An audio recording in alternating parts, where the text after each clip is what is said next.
It was now time to leave the Bay of Antongil, so we headed over to the Maront-Setra airport. From here we were flying south in order to get to our next destination. Our flight took us to the eastern coastal city of Tamatave, in which we then had to catch a local bus to a nearby port. Talk about no leg room. But where exactly were we going? Our next destination is known as Ile Sainte Marie, a small tropical island off the east coast of Madagascar.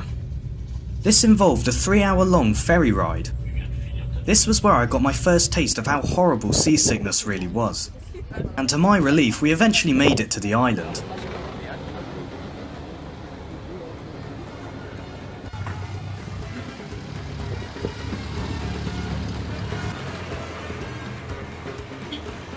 We arrived at the island's main town of Ambodi-Futatra, where we then planned to head down south to the tiny island of Ile to explore its marine ecosystems.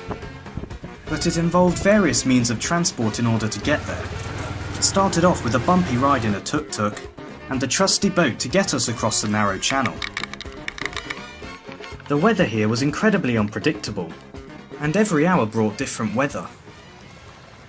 So we started off by heading into the dense mangrove forests. The mangrove trees are surrounded by a thick layer of mud that has incredibly low levels of oxygen. So the mangroves have evolved to have aerial roots that absorb oxygen from the air and the water. When heading into these muddy forests, we found lots of small, distinct footprints in the mud. But what animal did these belong to? Well, we soon found out. Crabs. And a lot of them.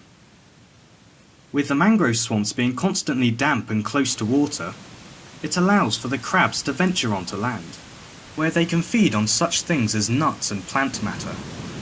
The crabs live in burrows that have reservoirs of water at the bottom, allowing them to breathe, although these crabs don't necessarily like to share, and will fight to defend their burrows.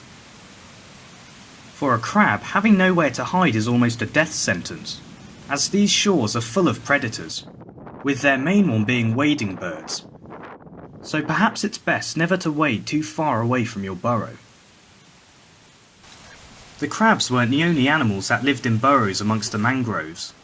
These mud skippers also thrived here. Mud skippers are an amphibious species of fish, and use their powerful pectoral fins to walk on land.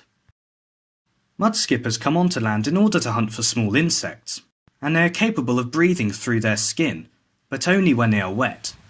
So whilst they can find food out on land, it is crucial that they get back to water, to avoid drying out and suffocating. As I carried on walking, I eventually reached the seafront, overlooking a narrow lagoon between the Ile and the mainland, and with the weather now better than ever, it was time to get into the water. The waters around Madagascar, particularly Ile Sainte Marie, are incredibly rich with life, and with the waters being clear, finding marine life was certainly not difficult. Marine life such as this moray eel.